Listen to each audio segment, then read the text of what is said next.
ចាសសូមស្វាគមន៍ចា Channel Pet Animal Lover ក៏ដូចជា Pet Lover Animal Lover ផងដែរចាចាសូមស្វាគមន៍ចាក៏ដូចជាសូមរីករាយទស្សនាចាសកម្មភាពរបស់ប្រូក្រាមក៏ដូចជាចាដើមកំណើតដែរមុនដំបូងមិនចឹងណាចាឥឡូវនេះខ្ញុំសូមធ្វើការរៀបរាប់តាមដងចា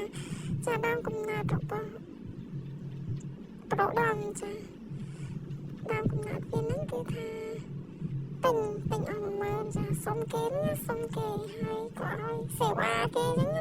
ចឹងក៏ដាក់ឈ្មោះវាថាអា10000រៀលក៏បានដែរចាដើមកំណើតអា10000រៀលចាយកមកនៅផ្ទះត្បូងចាគឺថាមើលតែសកម្មភាពទៅដឹងហើយចារបស់របរនៅក្នុងផ្ទះគឺខំអស់ហើយចាមើលតែកម្រាទៅគឺថាដោប្រហែលដងហើយគ្រាន់តែវាមិននៅគឺថាវាខំវាហែកនិយាយទៅផ្លាច់ខ្លួនដាក់ក្នុងផ្ទះអត់បានផ្លាច់ខ្លួនទៅឲ្យតែវាចូលក្នុងផ្ទះធៀបមកហើយក្នុងផ្ទះហ្នឹងខំហែកចាមើលទៅដឹងហើយចាហើយតាមកំណត់តែយកមកដបងហ្នឹងគឺថាបាយដោះកាពីទេចាបាយដោះកាពីចាហើយកាពីក៏ចេះតែឲ្យបាយដែរអានតែគ្នាក្មេងតូចយកមកទឹមតាផ្ដាច់ដោះចឹងណាគ្នាចាស៊ីបាយតិចហើយយកមកវានៅបាយដោះមេវាហើយយកមកកាពីអត់មានកូនទេតែអត់ដឹងមិនវាទៅបាយដោះកាពីហើយកាពីឃើញតែចឹងណាស្លាញ់ម្ដងទេអត់ហ៊ានខាំម្ដងវិញទេត្បិតតែអត់មានខាំកាពីដូចអីចឹងតែកាពីវាអត់សូវខាំអាដងវិញទេវាមានស្រឡាញ់ចឹងចាហើយចាំមើលចំវីដេអូបាត់ដឹងលទ្ធផលខាំកាពីដាក់វិញចាតែម្ដងហ្នឹងទេតែកាពីខាំកាពីតូចហើយឡើងវាធំវាឡើងខាំហើយវាឡើងខាំម្ដងមកមានអាដងខាំកាពីចាដល់ហើយមើលសកម្មភាពទៅថាតើវាយ៉ាងម៉េចចាមកដល់យកមកនៅផ្ទះត្បូងមិនថាត្បូងទេរហូតមកបដ ாய் ចាគឺថាស្បែកជើងខាំចាខាំខ្ទេចអស់ហើយមានតែមកគូទេចាមួកខោអាវឯហ្នឹងចាគឺថាទុកទៅឲ្យអត់បានទេប្រូដំ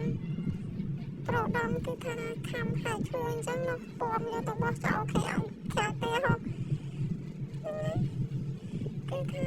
លេខមួយតាមដងចាំដឹងថាឆ្កែបងប្អូនចឹងដែរអត់ទេចាហើយមើលទៅថា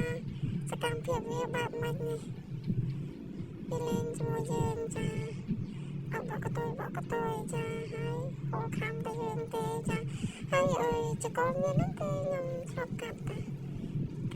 បានម្ដងដែរខ្លាចវាធំឡើងវាដុះវែងវាខំគេខំអីចឹងណាហើយក៏បានកាត់ឲ្យវាម្ដងដែរចាតាមតាំងមកចាពីដើមមកគឺចាស់តែងតែប្រាប់ថា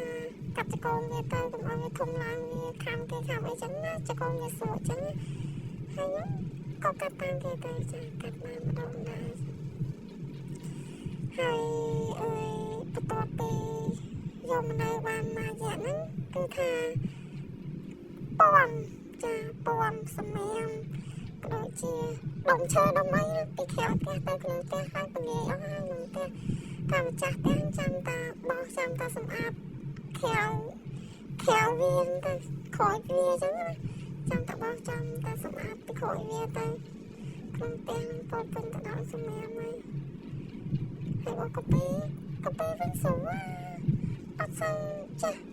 ពំអីខំមួយថ្ងៃទៅនិយាយទៅសັບពេលហ្នឹងគឺចាំចរិតខុសគ្នាឆ្ងាយមកណាក្តាមនេះចរិតក្មេងសពចាក្មេងមិនជាចាស់តុំទេបកាពីគេនោះចាស់តុំចាហើយចាំបានចាថ្ងៃមួយនេះបានខំខ្សែឆ្នាំងសាក់ទូរស័ព្ទខ្ញុំចាខំខូចខ្ទេចចាហើយនេះលទ្ធផលចាឆ្លុះមួយកាពីជាចុងក្រោយសូមថ្លែងអរគុណដល់ប្រិយមិត្តដែលបានតាមដានចាតាំងពីដើមវីដេអូរបស់តបញ្ចប់ដល់ចា ហើយកុំភ្លេចជួយ like ក៏ដូចជា subscribe channel YouTube របស់ Animal Lover ផងដែរសូមអរគុណ